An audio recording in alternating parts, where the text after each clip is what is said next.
భద్రం नो अपि वातयमनः ఓం శాంతి శాంతి శాంతి. ఐత్రేయోపనిషత్తు మనం మూడో అధ్యాయం చూస్తున్నాము. ఈ మూడో అధ్యాయంలో ప్రధానంగా విచారం, ఈ ఆత్మస్వరూపాన్ని ఈ ఈ ఈ బ్రహ్మవేత్తలు ఈ విధంగా విచారిస్తున్నారు అని చెప్పడం. సో రెండవ అధ్యాయం చివరిలోనే మనము తత్ సమభవత్ సమభవత్ అని చెప్పి అక్కడికి రైట్ సర్వాన్ కామాన్ ఆప్త్వా అమృత సమభవత్ సమభవత్ అని ఉపనిషత్ సమాప్తమైందని చెప్పుకున్నాం. అంటే ఉపదేశం, శ్రవణం, ఉపదేశము ఆత్మస్వరూపం యొక్క వ్యాఖ్యానం అయ్యింది. అయితే ఆత్మస్వరూపాన్ని ఈ విధంగా విచారించాలి, విచారిస్తూ ఆ ఆత్మ సాక్షాత్కారాన్ని పొందాలి అని శృతి ఉద్దేశం. అందుకని ఇక్కడ మూడో అధ్యాయంలో మళ్ళీ మననం, విచారం ఇక్కడ జరుగుతాం. రైట్. సో ఈ విచారంలో మొట్టమొదటిగా కోయమాత్మ ఇది వయం ఉపాస్మహే, మనం ఏదైతే ఉపాసిస్తున్నామో ఇక్కడ వయం ఆత్మా ఇది ఉపాస్మహే, మనం ఏదైతే ఆత్మాని ఉపాసిస్తున్నామో కహ, ఎవరు ఆత్మ, ఏది ఆత్మస్వరూపము, ఆత్మస్వరూపం యొక్క యథార్థ తత్వం ఏంటి అని విచారిస్తున్నాను. ఇక్కడ విచారిస్తూనే అది సామాన్యంగా ప్రశ్న, కోయమాత్మ, ఎవరి ఆత్మస్వరూపము అని. తర్వాత కతరసాత్మ, కతరసాత్మ అంటున్నప్పుడు, కతరహ అంటున్నప్పుడు ఈ రెండింటిలో ఏది, ఈ రెండింటిలో అంటున్నప్పుడు ఈ రెండు ఏంటివి, ఈ రెండు ఏవైతే ఈ శరీరాన్ని ప్రవేశించి ఉన్నాయో, ఈ శరీరాన్ని ప్రవేశించినటువంటి ఈ రెండు తత్వాలలో ఏది ఆత్మస్వరూపముగా మనం గుర్తిస్తున్నాము, దేన్ని ఆత్మస్వరూపంగా గుర్తించాలి, దేన్ని ఆత్మస్వరూపంగా గుర్తించినప్పుడు సంసార విముక్తి కలుగుతాం, దేన్ని ఆత్మస్వరూపంగా గుర్తించినప్పుడు సంసార ప్రాప్తి. ఈ రెండింటిలో ఒకదాన్ని ఆత్మస్వరూపంగా గుర్తించినప్పుడు సంసార ప్రాప్తి, ఇంకొక దాన్ని ఆత్మస్వరూపంగా గుర్తించినప్పుడు సంసార విమోచనం కలుగుతున్నాయి. ఏంటిది, ఏది ఆత్మస్వరూపము అని ఆ విధంగా విశేషంగా ప్రశ్న. కతరస ఆత్మ అని ఆ కతరహ అంటున్నప్పుడు ఆ రెండు వికల్పాలు ఉన్నాయి కదా, ఈ రెండింటిలో ఏంటి అనేది దాన్ని చూసాం. పూర్వం ముందు మంత్రంలో ఏన వా పశ్యతి, ఏన వా శృణోతి, ఏన వా గంధానాజిగ్రతి, ఏన వాచ ఏన వా వాచం వ్యాకరోతి, ఏన వా స్వాదు చ విజానాతి. అంతటా అన్ని వాక్యాల్లో కూడా ఇక్కడ ఏనా ఏనా ఏనా అని వస్తుంది. ఏనా అనేది కరణార్థంలో తృతీయ విభక్తి కదా, తృతీయ విభక్తి కరణార్థంలో వస్తాం. రైట్, కరణార్థం తృతీయ విభక్తి తీసుకుంటున్నాము. ఏనంటే ఒక కరణం, అది ప్రథమ ఏకవచనం ఉండడం చేత ఒక కరణము అని అర్థం వస్తుంది. అందుకని భాషలో కూడా మనం చూసాము, ఏ ఈ రెండింటిలో ఒకటి ప్రపదాభ్యాం ప్రాపద్యత, ఆ కాలి వేళ్ల నుండి ప్రవేశించినటువంటి తత్వం ఒకటి, శిరస్సు బ్రహ్మరంధ్రం నుంచి ప్రవేశించినటువంటి తత్వం ఒకటి అని ఈ రెండు తత్వాలను ఇక్కడ మనం చూసుకున్నాం. శరీరంలో ప్రవేశించినటువంటి ఈ రెండు తత్వాలు, ఈ రెండు తత్వాలు శరీరంలో ప్రవేశించి శరీరాన్ని నియంత్రిస్తున్నాయి, శరీరం యొక్క మనుగడకు కారణమవుతున్నాయి. రైట్, అన్యోంతర ఆత్మ అన్నట్లుగానే అన్యః అంతరః, ఈ స్థూల శరీరం కంటే అన్యః రెండు వేరుగానే ఉన్నాయి, స్థూల శరీరం కంటే రెండు అంతరః లోపల ప్రవేశించాయి కాబట్టి అంతరః. సో అన్యోంతర ఆత్మ అని ఆ విధంగా అన్యః అంతరః అని రెండు కూడా ఆత్మశబ్దానికి అర్థాలుగా తీసుకోగలిగినవే, కానీ ఈ రెండింటిలో ఒకటి యథార్థమైన, అందుకని కతర అని ప్రశ్న. ఓకే, సో ఆ మంత్రాన్ని అక్కడ మనం చూసాము. ఈ విధంగా కతర అంటున్నప్పుడు ద్వే వస్తుని అస్మిన్ పిండే ఉపలభ్యతే, ఈ రెండు కూడా తెలుస్తున్నాయి ఈ విధంగా. రైట్, అందులో అనేక భేద భిన్నేన కరణేన ఏన ఉపలభతే యశ్చ ఏక ఉపలభ్యతే. అనేక భేద భిన్నేన కరణేన ఏన ఉపలభతే, అనేక భేద భిన్నేన ఒకటే కరణం, ఆ ఒక కరణము అనేక భేద భిన్నేన అనేక రూపాలుగా విభజించబడి తనను తాను అనేక రూపాలుగా ప్రకటించుకొని ఏన ఉపలభతే, దేని ద్వారా అయితే మనం సకల విషయాలను తెలుసుకుంటున్నాము, అది ఒకటి. తర్వాత యశ్చ ఏక ఉపలభ్యతే, ఇంకొక తత్వము ఏదైతే తెలుసుకుంటుందో ఈ రెండింటిలో తత్ర నతావత్ ఏన ఉపలభతే స ఆత్మా భవితుమర్హతి, ఏదైతే కరణంగా గుర్తిస్తున్నామో, దేని ద్వారా అయితే ఈ సకల విషయాలు మనకు తెలుస్తూ ఉన్నాయో అది ఆత్మ అవ్వడానికి వీల్లేదు. కరణం అంటున్నప్పుడు అది స్వతంత్రం కాదు, అది కరణం అంటున్నప్పుడు ఆ కరణాన్ని సాధన ద్వారా ఆ కరణము ఆ సాధన ద్వారా కర్త కదా విషయాలను తెలుసుకోవాలి. అందుకని కేన పునరుపలభ్యతే అనే అది కాదని తెలుస్తా ఉంది. అయితే కాదని చెప్తున్నప్పటికీ కూడా దాని యొక్క స్వరూపాన్ని కూడా విచారిస్తున్నారు. కేన పునరుపలభ్యతే ఇది ఉచ్యతే ఏన వాచక్షుర్భూతేన రూపం పశ్యతి అని. ఆ మంత్రంలో మనం ఏదైతే చూసామో రైట్. ఏన వా పశ్యతి ఏన వా శృణోతి అని ఆ విధంగా ఆ ఆ ఒక కరణమే చక్షుర్భూతేన ఆ చక్షుర్భూతేన రూపం పశ్యతి. అదే ఆ ప్రాణమే చక్షుస్వరూపంగా చక్షుర్భూతేన అంటే చక్షురాత్మకంగా చక్షురింద్రియం ద్వారా రూపాన్ని తెలుసుకుంటున్నాం. అదే విధంగా మిగిలిన తక్కిన ఇంద్రియాల ద్వారా ఆయా విషయాలను మనం తెలుసుకుంటున్నాం. అక్కడ దాకా చూసాం. ఇక ఈ రెండో మంత్రానికి అవతరణికగా కిం పునస్తదేకం అనేకదా భిన్నం కరణం. ఇది ఒక కరణం కదా, ఒకటే కరణము. అనేకదా భిన్నం ఏకం కరణం. ఒకటే అయ్యుండి అనేక ప్రకారాలుగా అనేక వ్యవహారాలు కలుగుతున్నాయి కాబట్టి, దాని ద్వారా అనేక వ్యవహారాలు కలుగుతున్నాయి కాబట్టి, అనేక వ్యాపారాలు కలుగుతున్నాయి కాబట్టి అనేకదా భిన్నం అని చెప్పుకుంటున్నాం. రైట్. సో ఏ విధంగా అయితే ప్రాణం ఒకటే అయి కూడా ప్రాణాపాన వ్యాన ఉదాన సమాన అనే సంజ్ఞలను పొందుతుంది, ఆ విధంగా అనేక వ్యాపారాలను కూడా చేస్తుంది. ఆ వ్యాపారాలే ఉపాధులుగా ఉంటూ దానికి ఆయా సంజ్ఞలు కలుగుతున్నాయి. ప్రాణాపాన వ్యాన ఉదాన సమాన అనే సంజ్ఞలు కూడా కలుగుతున్నాయి. ఆ విధంగా అదేవిధంగా ఇక్కడ కూడా ఒకటే కరణము అనేక వ్యాపారాలు ఉండడం చేత దాన్ని భిన్న భిన్నంగా చూస్తున్నాం. సో ఏకం అనేకదా భిన్నం, ఒకటి అనేకంగా తెలుస్తుంది అనేక వ్యాపారాల ద్వారా, అనేక ఉపాధుల ద్వారా, ఉపాధి ద్వారానే భేదము అని అక్కడ కూడా. అయితే ఎవరు ఆ ఒక కరణం? కిం పునస్తదేకం అంటే ఆ విధంగా దేన్ని ఇవన్నీ కూడా ఈ చక్షురాదుల ద్వారా ఏ ఏ వ్యవహారాలు జరుగుతున్నాయో ఇది దేని యొక్క సారము, దేని యొక్క మూలభూత స్వరూపము అని. కిం పునస్తదేకం అనేకదా భిన్నం కరణం ఇది ఉచ్యతే. దానికి సమాధానంగా ఇప్పుడు రెండవ మంత్రం. రెండవ మంత్రం చూద్దాము. యతేదృదయం మనశ్చైతత్ సంజ్ఞానం ఆజ్ఞానం విజ్ఞానం ప్రజ్ఞానం మేధా దృష్టిర్ధృతిర్మతిర్మనీషా జ్యోతిః స్మృతిః సంకల్పః క్రతురసో కామోపశ ఇతి సర్వాణ్యేవ ఏతాని ప్రజ్ఞానస్య నామధేయాని భవంతి. యదేతద్ హృదయం మనశ్చ ఏతద్. ఇది హృదయము, ఈ మనస్సు అనేది అయితే ఉందో ఇదే ఆ ఒక కరణం. ఒక కరణం అంటున్నప్పుడు మంత్రంలో పూర్వాధ్యాయంలో ప్రాణం అని చెప్పి, ఆ ప్రాణము ఈ హృదయమే. ఆ హృదయం అంటున్నప్పుడు హృదయ శబ్ద వాచ్యము బుద్ధి మనస్సు అంతఃకరణము. అంటే హృదయం అంటున్నప్పుడు హృదయ శబ్దం చేత బుద్ధిని తెలుసుకుంటున్నాము, దాన్నే మనస్సు అని కూడా అంతఃకరణం. రైట్. సో కిం తత్ అని ప్రశ్న కదా, కిం పునస్తది ఏకం అనేకదా భిన్నం అంటున్నప్పుడు సాక్షాత్గా దాని సమాధానం మనస్సు బుద్ధి అంతఃకరణము అని, అంటే సూక్ష్మ శరీరం అని అర్థం. ఇదంతా కలిపి సూక్ష్మ శరీరము. ఈ సూక్ష్మ శరీరం ఒకటి ప్రవేశిస్తూ ఉంది స్థూల శరీరంలో. స్థూల శరీరానికి సూక్ష్మ శరీరానికి సంబంధం కలగడం ఏదైతే ఉందో దాన్నే జన్మగా చెప్పుకుంటాం. అదేవిధంగా సూక్ష్మ శరీరము స్థూల శరీరం నుంచి విడిపోవడం ఏదైతే ఉందో దాన్నే మృత్యువుగా చెప్పుకుంటాం. రైట్. ఆత్మ ఒకటి అని చెప్పుకుంటున్నప్పుడు ఏకాత్మతత్వాన్ని ప్రతిపాదిస్తున్నప్పుడు ఆత్మ శరీరంలో నుంచి బయటకు వస్తుంది, ఆత్మ శరీరంలోకి ప్రవేశిస్తుంది అని చెప్తున్నప్పటికి కూడా అటువంటి పదాలు అటువంటి వ్యవహారం ఉన్నప్పటికీ కూడా అక్కడ ఆత్మ అంటున్నప్పుడు సూక్ష్మ శరీరంగానే తీసుకోవాల్సి ఉంటుంది.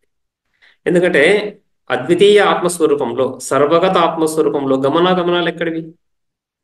ఆకాశం ఎందులోనూ ప్రవేశించదు, ఎందులో నుంచి బయటికి రాదు. ఘటం ఉత్పన్నమైన తర్వాత ఘటంలో ఆకాశం పెట్టాము అని చెప్పడం కుదరదు కదా. ఘటం ధ్వస్తం అవుతున్నప్పుడు ఘటంలో నుంచి ఆకాశం వేరు పడింది అని చెప్పడం కుదరదు కదా. ఆ విధంగా చెప్పుకోము కదా. సో అదే విధంగా ఆకాశంలో ఘటం ఏర్పడుతుంది. ఆకాశం సర్వవ్యాపకం, సర్వగతం, సకల వస్తువులకి ఆధారంగా ఉంటాం. అందులో గమనాలు లేవు. ఆకాశంలో వస్తువులు తిరుగుతున్నాయి కానీ వస్తువుల్లో క్రియ ఉంటుంది కానీ ఆకాశంలో క్రియ లేదు. ఆకాశం కంటే కూడా వ్యాపకమైనటువంటి ఆత్మలో క్రియ ఎక్కడి నుంచి వస్తుంది? కాబట్టి ఆత్మ శరీరాన్ని ప్రవేశించింది, ఆత్మ శరీరాన్ని విడుస్తుంది అనే ప్రయోగాలు ఉన్నా కూడా సూక్ష్మ శరీరమే ప్రవేశించడము, సూక్ష్మ శరీరమే నిర్గమనం కూడా, బయటికి వెళ్ళడం కూడా సూక్ష్మ శరీరమే. అయితే ఆ సూక్ష్మ శరీరం అంటున్నప్పుడే అది సత్వగుణ కార్యం కాబట్టి అందులో చైతన్య ప్రతిబింబం ఉందని, చిత్ ప్రతిబింబం, చిదాభాస. సో చిదాభాస విశిష్ట అంతఃకరణం ప్రవేశిస్తా ఉంది. చిదాభాస విశిష్ట అంతఃకరణం మళ్ళీ ఈ శరీరంలో నుంచి బయటికి వెళ్తుంది అని. రైట్. సో ఆ విధంగా ఈ సూక్ష్మ శరీరం ఏదైతే అంటున్నామో దాన్నే ఇక్కడ అంతఃకరణం అని, అదే ఇక్కడ ఈ ఈ ఈ రెండవ అంశం ఏదైతే ఈ శరీరంలో ప్రవేశించిందో దాన్నే ఇక్కడ హృదయం అని. ఏదేతత్ హృదయం మనశ్చ ఏతత్, ఈ హృదయం ఏతత్ ఈ హృదయం, ఇక్కడ మనకు తెలుస్తున్నటువంటి ఈ హృదయం, ఈ బుద్ధి ఏదైతే ఉందో, అంతఃకరణం ఏదైతే ఉందో, ఇదే ఆ ఒక తత్వము. దీనికి ఇవన్నీ పేర్లు. ఇప్పుడు సంజ్ఞానం, సంజ్ఞానం తర్వాత సంజ్ఞానం అంటున్నప్పుడు ఈ విధంగా సంజ్ఞా జ్ఞానం. ఈ ఈ ఈ ఈ వస్తువుకి ఇది పేరు, ఈ వస్తువుకి ఇది ఆకృతి పేరుని సంజ్ఞ అంటున్నాము. సంజ్ఞి అంటే ఆ ఆ ఆ విషయ వస్తువుని సంజ్ఞి అంటాము, విషయాన్ని ఆ పేరుని సంజ్ఞ అంటాం. ఆ విధంగా సంజ్ఞానం జ్ఞాపనం, వస్తువు యొక్క జ్ఞానం కలగడం ఏదైతే ఉందో అది బుద్ధి ద్వారానే కలుగుతా ఉంది. అదేవిధంగా ఆ జ్ఞానం ఆదేశాత్మకంగా ఉన్నటువంటి జ్ఞానాలన్నీ కూడా. విజ్ఞానం విశేషంగా వస్తువు యొక్క స్వరూపాన్ని తెలియజేసేటువంటి జ్ఞానం కానీ విజ్ఞానం. ప్రజ్ఞానం, ఆ, ఇందులోనే ప్రజ్ఞానం, ఇవన్నీ కూడా క్వాలిటేటివ్గా కొంత డిఫరెన్సెస్, కొంత భేదం. సంజ్ఞానం, ఆజ్ఞానం, విజ్ఞానం, ప్రజ్ఞానం. ఆ, ఈ విశేష భేదాలు భాషల్లో చూద్దాం. మేధా మేధాశక్తి, గ్రంథధారణ శక్తిని మేధ అని చెప్పుకుంటాము. మేధా, దృష్టిర్, ధృతిర్, మతిర్, మనీషా, ఇవన్నీ కూడా ఆ మేధాశక్తి. ఆ ధృతి ధారణ, ఏదైనా ఒక విషయాన్ని గ్రహించి ఆ, ఒక విషయం ఒక ఒక ఒక వ్యవహారంలో స్థిరంగా ఉండడం ధృతి. మతిర్ మనన సామర్థ్యం మతి. అదేవిధంగా మనీషా అంటున్నప్పుడు ఆ విషయ ఆ, ఆ, మనీషా విచారం. జ్యూతి స్మృతి. జ్యూతి జ్యూతి దుఃఖానికి సంబంధించినటువంటి. అదేవిధంగా స్మృతి మన మెమరీ, రైట్, గుర్తుపెట్టుకునేటువంటి సామర్థ్యం మెమరీ. సంకల్ప వికల్పాలు తెలిసినవి, రైట్, ఒక విషయం గురించి ఒకానొక ఊహ చేయడం ఏదైతే ఉందో సంకల్పము. క్రతురసు క్రతు క్రతు కూడా ఆ సంకల్పంలోనే ఒక నిశ్చయాత్మకమైనటువంటి. అదేవిధంగా అసు శబ్దము ప్రాణవాచకం. ఈ ప్రాణ వ్యాపారం అంతా కూడా. కామహ, కామన ఇచ్ఛ. వశీకరణం, ఒక ఆ విషయ ఆ బాహ్య విషయాల యొక్క తీవ్ర ఇచ్ఛ, ఇక్కడ ఆ విషయము యొక్క అధీనమై ఉండడం, ఆ విషయానికి వశమై ఉండడం, రైట్. ఒక దృఢమైనటువంటి భావన కలిగి ఉండడం ఒక వస్తువు ఎందు వశ. ఇది సర్వాణ్యేవ ఏతాని ప్రజ్ఞానస్య నామధేయాని భవంతి. ఇవన్నీ కూడా ఆ ప్రజ్ఞానస్య నామధేయాని భవంతి, అంతఃకరణంలో జరిగేటువంటి వివిధ వ్యాపారాలు. ఇవన్నీ కూడా అంతఃకరణం యొక్క వ్యాపారాలే, అంతఃకరణం యొక్క వికారాలే. వీటి మనం వృత్తి, అంతఃకరణ వికారాన్ని వృత్తి అని చెప్పుకుంటున్నాం. ఇవన్నీ కూడా అంతఃకరణ వృత్తులు అని. అయితే ఆ కిం పునస్తద్ ఆ, కిం పునస్తదేవ ఏకం అనేకదా భిన్నం కరణం అంటున్నప్పుడు ఆ కరణం ఈ అంతఃకరణం, ఈ సూక్ష్మ శరీరము, ఇది ఏకం ఒకటై ఉండి కూడా అనేకదా భిన్నం అని చెప్పడానికి ఇవన్నీ సంజ్ఞానం, ఆజ్ఞానం, విజ్ఞానం, ఈ విధంగా అనేక ప్రకారాలుగా అభివ్యక్తమవుతున్నటువంటి ఒక కరణము. దేని ద్వారా అయితే ఏన ఉపలభతే, అనేకదా భిన్నేన కరణేన ఏన ఉపలభతే అని ముందు ముందు మంత్రంలో చూసాం కదా. ఆ విధంగా ఈ కరణము ఏదైతే అనేక ప్రకార వ్యవహారాలు చేస్తూ ఉందో ఈ కరణము ద్వారా సకల విషయాలను లోకములో పొందుతుంది. ఈ లోకంలో ఏ విషయాలను పొందుతున్నా కూడా ఈ విధంగా సంజ్ఞానం, ఆజ్ఞానం, విజ్ఞానం, కామవశ, క్రతురసు, ఈ వ్యాపారాల ద్వారానే పొందుతుంది. కర్మేంద్రియ వ్యాపారం, అసుహు ఉంటున్నప్పుడు ప్రాణము, కర్మేంద్రియ వ్యాపారం అంతా కూడా అందులో వస్తూ ఉంది. కర్మేంద్రియాలు కానీ, జ్ఞానేంద్రియాలు కానీ, బుద్ధి, అంతఃకరణ చతుష్టయం కానీ, వీటి సకల వ్యాపారాలు కానీ ఇవన్నీ కూడా ఈ విధంగానే జరుగుతున్నాయి. సంజ్ఞానం, అజ్ఞానం అంటున్నప్పుడు వీటిలో అంతర్భూతం అవుతున్నాయి. వీటి ద్వారానే ఈ జగత్తులో జరిగేటువంటి సకల వ్యవహారాలు వీటి ద్వారానే చేస్తున్నాం. కాబట్టి ఇదంతా కూడా కరణస్థానీయమై కూర్చుంది. కరణస్థానీయమై కూర్చుంది కాబట్టి ఇది ఆత్మస్వరూపం కాదు. ఆత్మస్వరూపం కానప్పటికీ కూడా అనేకదా భిన్నం అంటున్నప్పుడు దీని యొక్క విస్తీర్ణత అంతా కూడా, దీని యొక్క విస్తారం అంతా కూడా మనం గుర్తించినప్పుడు, చక్కగా దీన్ని మనం అవగాహన చేసుకుంటున్నప్పుడు ఇది ఆత్మ కాదు అనే విషయం స్పష్టంగా తెలుస్తాం. ఆత్మ ఏదో గుర్తించే ముందు ఆత్మ ఏది కాదో దాన్ని గుర్తించాల్సి వస్తూ ఉంది. రైట్. ఇక్కడ సామాన్యంగా మనం ఒక వస్తువుని తెలుసుకుంటున్నప్పుడు ముందు వస్తువునే తెలుసుకుంటాం. ఏది కాదో దాన్ని తెలుసుకోవడం కాకుండా వస్తువు ఏదో పాజిటివ్గా భావముఖంగా వస్తువుని తెలుసుకోవడం సామాన్యంగా లోకంలో జరుగుతుంది.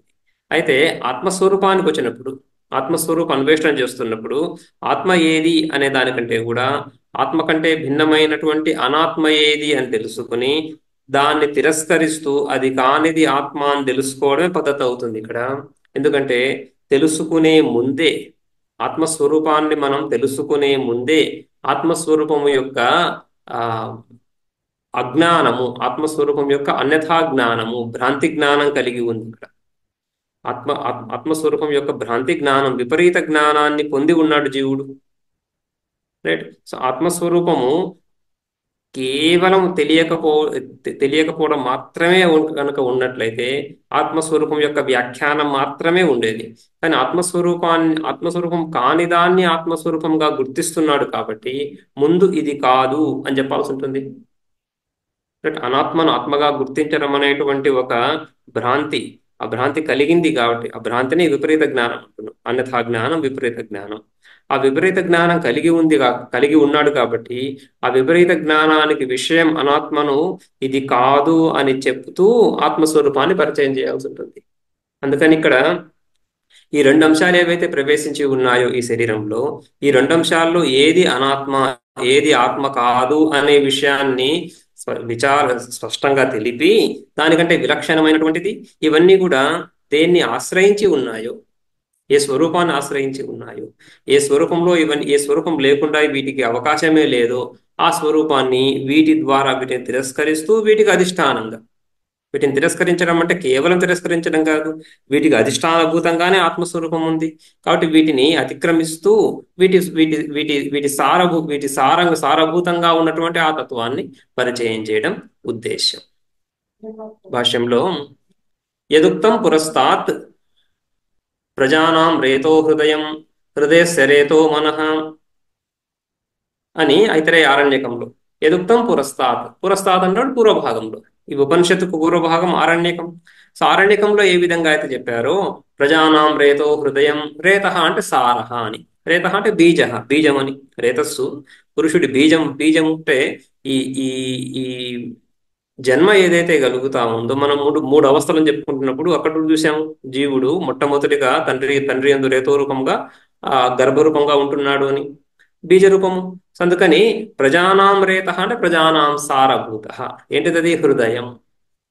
ప్రజానాం సార, ఈ ప్రాణుల యొక్క సారము, ప్రాణుల యొక్క వెరీ ఎసెన్షియల్ స్వరూపం ఏమవుతా ఉంది? హృదయం. ఈ హృదయస్య రేతో మనః, ఆ హృదయానికి కూడా సారభూతమైనటువంటిది మనస్సు అని. అదేవిధంగా ఇవన్నీ కూడా యదుక్తం పురస్తాత్, అక్కడ ఏదైతే హృదయం మనస్సు అని చెప్పుకున్నారో ఆరణ్యకంలో అవే ఇక్కడ కూడా ఏదేతత్ హృదయం మనశ్చ ఏతత్ అని చెప్పేసి, ఏదేతత్ హృదయం మనశ్చ అంటున్నప్పుడు ఈ హృదయము మనస్సు ఈ ముందు ఆరణ్యకంలో కూడా చర్చించబడ్డాయి. అవే ఇక్కడ మళ్ళీ మనం హృదయం మనస్సుగా చెప్పుకుంటున్నాం. అదేవిధంగా మనస్సు గురించి ఇంకా మనసా సృష్ట ఆపశ్చ వరుణశ్చ,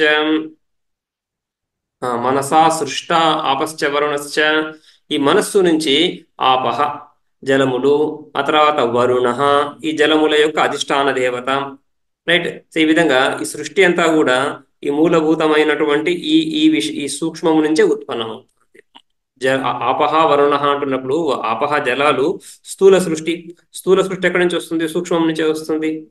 అవ్యాకృతం నుంచి సూక్ష్మము, సూక్ష్మం నుంచి స్థూలము. ఆ విధంగా మనస్సు చేత, మనస్సు ద్వారా, మనస్సు నుండి ఈ ఆపశ్చ వరుణశ్చ సృష్ట, ఆపహ వరుణ సృష్టించబడ్డారని ఏ మనస్సును అక్కడ చెప్పుకుంటున్నామో ఆ మనస్సే ఇక్కడ ఈ అనేకదా భిన్నం ఏకమపి అనేకదా భిన్నం కారణం అని దాన్నే చెప్పుకుంటున్నాను. ఆ మనస్సునే చెప్పుకుంటున్నాం, ఇంకొక విషయం కాదు, కొత్త తత్వం కాదు. ఆ తత్వమే ఇక్కడ మనం ఆత్మగా కారణంగా చెప్పుకుంటున్నాము. అదేవిధంగా హృదయాన్ మనసశ్చంద్రమాహ, ఇది మనం ఉపనిషత్తులోనే మొదటి అధ్యాయంలో చూసాము ఈ సృష్టి ప్రకరణంలో. అంటే లోకపాలానుసృజ ఇది లోకానుసృజ అయిన తర్వాత లోకపాలానుసృజ ఇది అంటున్నప్పుడు ఆ విరాట్ పిండం నుంచి ముఖం నిరవిద్యత అనేసి ఆ ముఖ చిత్రం వెలువడడం అందులో నుంచి ఆ ఇంద్రియ అనుగ్రాహక దేవత ఇవే చెప్పుకుంటున్నాము. ఆ విధంగా హృదయాన్ మనసశ్చంద్రమాహ ఇక్కడ హృదయం అంటున్నప్పుడు మాంసపిండమే తీసుకోవాల్సి ఉంటుంది. హృదయాన్ హృదయం అనేటువంటి గోళకము నుంచి మనస్సు ఆవిర్భవించింది. మనస్సు నుంచి మళ్ళీ మనస్సు యొక్క అధిష్టాన దేవత చంద్రుడు ప్రకటమయ్యాడు అని. తదేవ ఏతద్ హృదయం మనశ్చ ఆ తదేవ ఏతద్ ఆ హృదయం మనస్సు ముందే మనం ఏదైతే చర్చించామో అదే ఇక్కడ ఆ హృదయము మనస్సు అని ఆ సూక్ష్మ శరీరాన్ని చెప్పుకుంటున్నాము. సూక్ష్మ శరీరము దాని గోళకము. హృదయము ఈ మాంసపిండం హృదయం శరీరంలో ఉండేటువంటి మాంసపిండం హృదయం ఏదైతే ఉందో దాన్ని అంతఃకరణానికి లేదా సూక్ష్మ శరీరానికి గోళకంగా స్థానంగా చెప్పుకుంటాం. జీవుడి యొక్క స్థానం జాగ్రత్త అవస్థలో దక్షిణాక్షి ఆ కుడి కన్ను అని. రైట్. సో అదే విధంగా ఈ ఇంద్రియాలకు చెప్పుకుంటాం కదా. కళ్ళు కృష్ణతారాగ్రవర్తి అని. చక్షురింద్రియం ఎక్కడ ఉంటుంది? కృష్ణతారాగ్రవర్తి ఆ ఆ కనుగుడ్డులో ఉందన్నట్లుగా. రైట్. సో అదే విధంగా జిహ్వాగ్రవర్తి రసనేంద్రియం అన్నట్లుగా ఈ మనస్సు కూడా ఒక ఆయతనం ఉంది. ఏంటా లోకస్? అది హృదయం. హృదయంలో మనస్సు. ఆ మనస్సుకు అధిష్టాన దేవత చంద్రమ. ఈ ప్రతి ఇంద్రియానికి మనం చెప్పుకుంటున్న ప్రతి ఇంద్రియానికి ఒక ఆశ్రయస్థానం, తర్వాత అధిష్టాన దేవత, విషయము. ఇంద్రియానికి ఒక విషయం ఉంటుంది. ఈ ఇంద్రియం ఈ విషయంతో వ్యవహరిస్తుంది. రైట్. సో ఆ ఇంద్రియము ఆ విషయంతో వ్యవహరించడానికి ఒక అనుగ్రాహక దేవత. ఇంద్రియాలను జడంగా చెప్పుకుంటున్నప్పుడు విషయాలు కూడా జడమయ్యుండి ఈ రెండు జడ వస్తువుల యొక్క వ్యవహారం చేత ఈ జ్ఞానం ఎలా కలుగుతా ఉంది? జ్ఞానాన్ని మనం జడంగా చెప్పుకోం కదా. అంటే జ్ఞానం అంటున్నప్పుడు అది కేవలము ఒక న్యూరల్ రియాక్షన్, ఒక కెమికల్ రియాక్షన్ లాగా చెప్పుకోవటం లేదు. ఆ విధంగా భౌతికంగా దాన్ని రిప్రజెంట్ చేయటం లేదు. ఉండొచ్చు భౌతికంగా దానికి ఒక ఎక్స్ప్రెషన్ ఉంటే ఉండొచ్చు, కానీ దాని స్వభావాన్ని మనం సూక్ష్మంగాను చేతనంగానే చెప్పుకుంటాం. జ్ఞానాన్ని చేతనంగానే చెప్పుకుంటాం. జ్ఞానమే చేతనం, చైతన్యం జ్ఞానం ఒకటే. ఆ జ్ఞానం జ్ఞానం ఎప్పుడు కూడా నిత్య స్వరూపమే. మనం సత్యం జ్ఞానం అనంతం బ్రహ్మ అంటున్నప్పుడు అక్కడ సత్యం జ్ఞానం అనంత బ్రహ్మ అంటున్నప్పుడు ఏ జ్ఞానాన్ని అయితే చెప్పుకుంటున్నామో ఘట జ్ఞానం పట జ్ఞానం అంటున్నప్పుడు కూడా ఈ జ్ఞానానికి సత్యం జ్ఞానం అనంతం బ్రహ్మంలో ఉండే జ్ఞానానికి సంబంధం ఉండాలి. ఈ రెండు సంపూర్ణంగా అసంబద్ధ విషయాలు కావు ఇవి. ఘట జ్ఞానం అంటున్నప్పుడు ఘటాకార వృత్తి, అది స్థూలం. సరే, అంతఃకరణం కాబట్టి సూక్ష్మం యొక్క వృత్తి జడం, స్థూలం అంటే అక్కడ జడం అని. సో ఆ ఘటాకార వృత్తి వరకు జడం. ఘటాకార వృత్తిలో ప్రతిబింబించే చైతన్యం ఏదైతే ఉందో అది ఆత్మస్వరూపమే. ఆత్మ ఏ ఆత్మనైతే మనం జ్ఞానస్వరూపం అంటున్నామో ఆ జ్ఞానస్వరూపం యొక్క ప్రతిబింబమే. ఆ జ్ఞానస్వరూపానికి ఉత్పత్తి ఎక్కడుంది? ఉత్పత్తి నాశాలు లేవు. కానీ ఘట జ్ఞానం ఉత్పన్నమైంది అని చెప్పుకుంటాం మనం. ఘట జ్ఞానం ఉత్పన్నమైంది అంటున్నప్పుడు ఘటాకార వృత్తి ఉత్పన్నమయ్యి ఆ ఉత్పన్నమైన నిత్య చైతన్యం ప్రతిఫలిస్తాం. నిత్య చైతన్యము ఏదైతే ఘటాకార ఉత్పత్తిమత్ ఘటాకార వృత్తిలో ప్రతిఫలించడం చేత అనే భావన కలుగుతా ఉంది. ఘట జ్ఞానం ఇప్పుడు ఉత్పన్నమైంది, కొంతకాలం ఉంది, తర్వాత పోయింది. తర్వాత పట జ్ఞానం ఉత్పన్నమైంది, కొంతకాలం ఉంది, అది కూడా పోతుంది. మళ్ళీ ఇంకొక జ్ఞానం ఏర్పడుతుంది. అదే విధంగా బ్రహ్మాకార జ్ఞానం కూడా, బ్రహ్మాకార వృత్తి ఏర్పడుతుంది. ఆ వృత్తిలో కూడా మళ్ళీ ఇదే చైతన్యమే ప్రతిఫలించాలి. ప్రతిఫలించిన తర్వాత జ్ఞానాన్ని బ్రహ్మ జ్ఞానం ఏదైతే అంటున్నామో ఘట జ్ఞాన పట జ్ఞానాలాగా దానికి కూడా ఉత్పత్తి నాశాలు చెప్పుకోవచ్చు. కానీ ఉత్పత్తి నాశాలు ఏ విధంగా? వృత్తుల ద్వారా ఉత్పత్తి నాశాలు. చైతన్యానికి ఉత్పత్తి నాశాలు లేవు. అది నిత్య జ్ఞాన స్వరూపం. రైట్. సో అటువంటి నిత్య జ్ఞాన స్వరూపము ఈ కేవలము జడ ఇంద్రియము, జడ వస్తువు వీటి ద్వారా కుదరదు. కాబట్టి ఒక అనుగ్రాహక దేవత, ఆ ఇంద్రియానికి ఒక అనుగ్రాహక దేవత చైతన్యాంశాన్ని తీసుకొస్తున్నాం, చేతనాంశాన్ని తీసుకొస్తున్నాం. రైట్. అందుకని ఈ మనస్సు నుంచి ఆపశ్చ వరుణశ్చ, మనస్సు నుంచి ఆ జలములు, ఆ తర్వాత జల అధిష్టాన దేవత. అదేవిధంగా ఇక్కడ ఉపనిషత్తులో కూడా మనస్సు నుంచి చంద్రమ, హృదయం నుంచి మనస్సు నుంచి చంద్రమ. ఆ బుద్ధి, మనస్సు, ఆ హృదయము, మనస్సు ఏదైతే ముందు చర్చించామో అదే ఇక్కడ కరణము. అనేకదా భిన్నం ఏకం కరణం ఎవరు? ఆ అంతఃకరణమే, ఆ మనస్సే. మనస్సు అంటే అంతఃకరణంగా తీసుకుంటాం ఇక్కడ. ఆ అంతఃకరణంలో ఒక భాగము బుద్ధి మనస్సు అలా కాకుండా మనస్సు అంటే అంతఃకరణమే. ఏకమేతత్ అనేకధా. ఏకమేతత్ ఈ అంతఃకరణం ఒకటి, అది అనేకదా భిన్నం, అనేక ప్రకారాలుగా తెలుస్తా ఉంది. ఎందుకని? అనేక వ్యవహారాలు కనిపిస్తున్నాయి కాబట్టి. ఇదంతా కూడా ఈ అనాత్మ స్వరూపాన్ని తెలియజేయడానికి, ఇది ఆత్మ కాదు అని తెలియజేయడానికి. ఆత్మయందు ఆరోపితమైనది, ఆత్మతో సంబంధం లేకుండా ఏం లేదు. ఆత్మయందు ఆరోపితమైనది, కల్పితమైనది కాబట్టి అధిష్టాన రూపంగా ఆత్మ అక్కడ ఉంది. కానీ ఈ నామరూపంగా దేనితో అయితే మనం తాదాత్మ్యాన్ని పొంది ఏ పరిచ్ఛిన్న భావంతో ఉన్నామో అది కాదు, అది ఆత్మ కాదు అని చెప్పడానికి ఈ వ్యాఖ్యానం అంతా కూడా మళ్ళీ. అందుకని ఏకం ఏతద్ అనేకధ. ఏతేన అంతః ఏతేన అంతఃకరణేన ఏకేన ఏకేన ఏతేన అంతఃకరణ, ఒకటే అయినటువంటి ఈ అంతఃకరణం చేత. ముందు మనస్సు అనే శబ్దం ప్రయోగించుకున్నాం కదా, ఆ మనస్సుకే మళ్ళీ ఇక్కడ అంతఃకరణం అనే శబ్దం. అందుకనే అంతఃకరణంలో ఉండే 4 అంశాలను కలిపి మనస్సు అని చెప్పుకుంటున్నాం కానీ అందులో ఒక భాగాన్ని చూసి కాదు.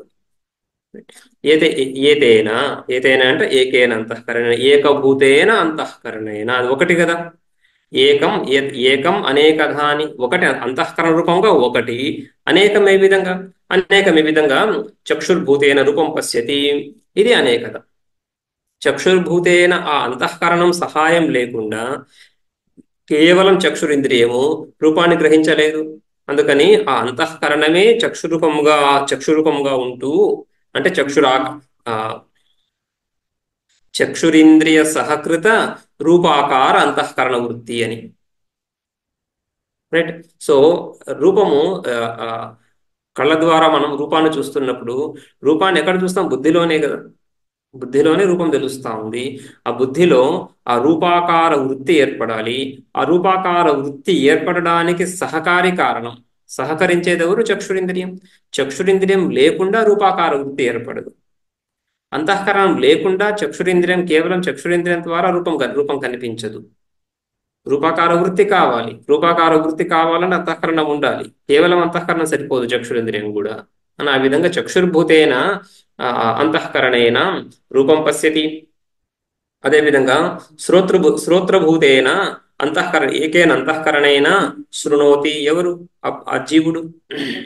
ఘ్రాణభూతేన జిఘ్రతి. ఘ్రాణేంద్రియ రూపంగా, అంటే ఘ్రాణేంద్రియ సహకృత ఘ్రాణాకార వృత్తి ద్వారా జిఘ్రతి. వాగ్భూతేన వదతి. ఇక్కడ కర్మేంద్రియాలు కూడా.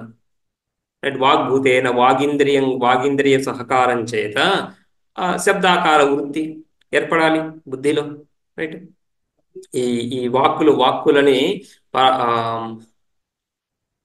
పరాపశ్యంతి, మధ్యమ, వైఖరి అని 4 రకాలుగా చెప్పుకుంటారు. పరాపశ్యంతి, మధ్యమ, వైఖరి అని. వైఖరి అంటే మనం స్పష్టంగా ఏదైతే మనం మాట్లాడుతున్నామో శబ్దం ఏదైతే శబ్దం ఏదైతే ఉత్పన్నమవుతుందో, ఏదైతే వినబడుతుందో దాని వైఖరి. దానికి ముందు అవస్థ, ఆ వైఖరి ఉత్పన్నం కావడానికి ముందు అవస్థ మధ్యమ అని, దానికి ముందు అవస్థ పశ్యంతి అని, దానికి ముందు అవస్థ పరా. అవ్యాకృతంగా ఉంటుంది బుద్ధిలో అవ్యాకృతంగా అవ్యాకృతంగా సంపూర్ణ శబ్ద స్వరూపం ఉంది. ఆ తర్వాత ఒక స్ఫురణ కలగాలి, ఏం మాట్లాడబోతున్నాము అనేది ఒక సూక్ష్మంగా భావన ఏదైతే ఏర్పడుతుందో. రైట్. సో పరా పశ్యంతి, మధ్యమకు వచ్చిన తర్వాత స్పష్టంగా అభివ్యక్తం చేయడానికి వైఖరి అని. రైట్. ఇదంతా కూడా ఆ అంతఃకరణం ద్వారానే జరుగుతా. అంతఃకరణము వాగింద్రియమై, లేదా వాగింద్రియ సహకారం చేత, లేదా ఈ అంతఃకరణం ఏదైతే అంతఃకరణం అంటున్నప్పుడు ఇంకా లోపల ఉన్నటువంటి కరణము అంటున్నప్పుడు సూక్ష్మ శరీరంగా తీసుకుంటే ఈ వాగాది ఇంద్రియాలన్నీ అందులో భాగాలే. రైట్. సో ఆ విధంగా వాగ్భూతేన వదతి. జిహ్వాభూతేన, మళ్ళీ జ్ఞానేంద్రియాలు. జిహ్వాభూతేన రసనేంద్రియేణ రసయతి, రసాన్ని పొందుతా ఉంది. స్వేన ఏవ. ఓకే. స్వేన ఏవ అంటే మనస్సు తన స్వస్వరూపంలోనే, అంతఃకరణం తన స్వస్వరూపంలోనే స్వేన ఏవ వికల్పనారూపేణ మనసా వికల్పయతి. మనస్సు చేత స్వేన రూపేణ ఏవ మనస్సులాగానే వికల్పయతి. సంకల్ప వికల్పాత్మకం మనః అని సంకల్ప వికల్పాలు పొందుతా ఉంది. సంకల్ప వికల్పాలనే వ్యవహారం చేస్తా ఉంది. హృదయ రూపేణ అధ్యవస్యతి. హృదయము నిశ్చయాత్మిక బుద్ధి. సంకల్ప వికల్పాత్మిక మనః, నిశ్చయాత్మిక బుద్ధి అని. సో హృదయ రూపేణ, హృదయం అంటే ఇక్కడ మళ్ళీ మనం బుద్ధిని తీసుకొని ఆ అంతఃకరణంలోనే ఒక భాగం. సో స్వేన రూపేణ అంటున్నప్పుడు మళ్ళీ పైన ఆ మనస్సు అన్నప్పుడు అంతఃకరణం తీసుకున్నాం, రైట్. ఆ అంతఃకరణంలో ఒక భాగం మనస్సు, ఏదైతే మనస్సు అనే పేరుతోనే చెప్పబడుతూ ఉందో, మనస్సు అనే పేరుతో అంతఃకరణము, మనస్సు అనే పేరుతో మళ్ళీ అంతఃకరణంలో ఒక భాగమైనటువంటి మనస్సు, అందుకని స్వేన రూపేణ. స్వేన స్వేన ఏవ వికల్పనా రూపేణ మనసా వికల్పయతి, ఆ మనస్సు ద్వారా సంకల్ప వికల్పాలను పొందుతూ హృదయ రూపేణ అధ్యవస్యతి, హృదయంగా, హృదయం బుద్ధి రూపంగా అధ్యవస్యతి, నిశ్చయాత్మక జ్ఞానాన్ని పొందుతూ. ఇది ఏకం అనేక అని.